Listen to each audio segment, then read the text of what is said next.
I'm David Niffen, one of the Casa Llanta visionaries down here, looking to build a sustainable home on some of Tim Kelly's land. Casa Llanta is just simply an Earthship. An Earthship is an idea that came about in the 1970s with architect Michael Reynolds. Mike came out of architecture school, was a licensed architect, and decided that he was going to start building a little bit differently. So he started building with cans, eventually tires, basically using the world's trash to construct. So the idea started in Taos, New Mexico with the first 3 Earthships that were built, and has evolved to something that's now worldwide. So this is the first Earthship in Nicaragua. But the idea behind the Earthship is that not only are you using materials that have been thrown away, using society's byproducts, but you're also completely sustainable in the sense that the building behind me catches its own water from the 120 inches of rain we get a year here, stores it in cisterns, and we use that throughout the dry season to take a shower, to drink. We filter it through a series of 3 different filters, and then when we're done using that water for bathing or washing dishes, we send it into a planter cell, which we're working on today, which filters the water. So we send it into a big rubber-lined planter and let that water get cleaned up with the plants that we plant in there, and then we send it out, we pump it back, reuse that water again in the toilet, and then pump it out into a more traditional septic tank or a black water system.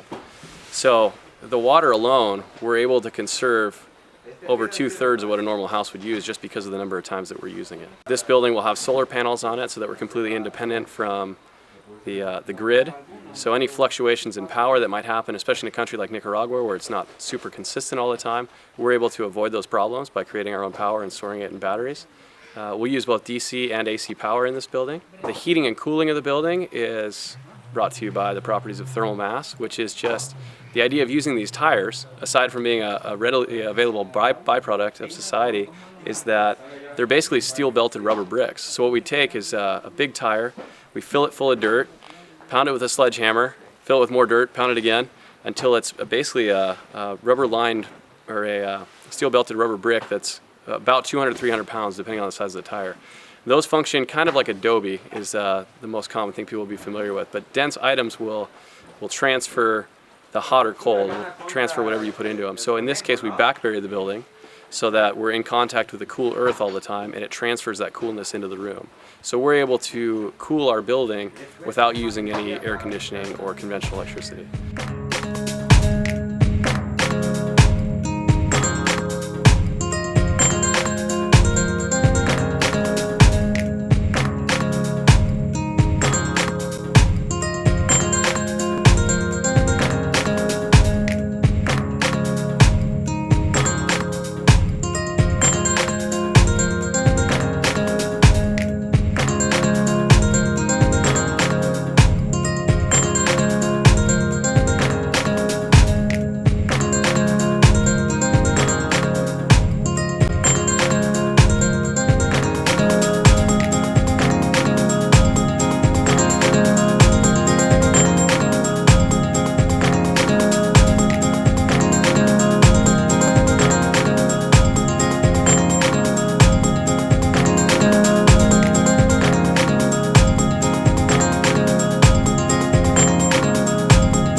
So specific to this project in El Carrizal, Nicaragua, which is just south of San Juan del Sur, Nicaragua, the idea is twofold. The idea is to educate, and the idea is to demonstrate. So we've got 2 things working here. First, we want to educate to the local people, local investors, local builders, anyone who's interested in developing in Nicaragua, because as we know, development will happen regardless of our involvement or not. We'd like to show them a way of doing it.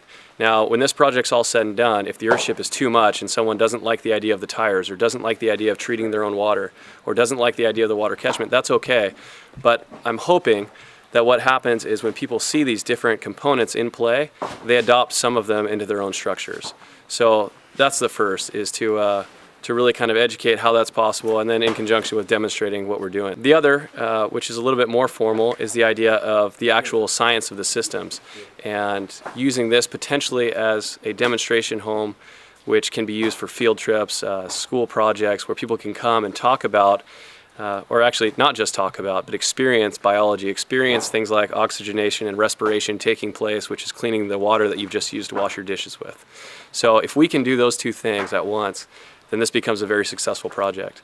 Now, another thing we did with that is, in this particular community, there's about 200 people, and we've decided to employ, whenever possible, only people that live within the 200 meters surrounding this. So all of the workers to date, with the exception of those that have come down from Earthship Biotecture in Taos, New Mexico to actually educate these workers, have been workers from the community.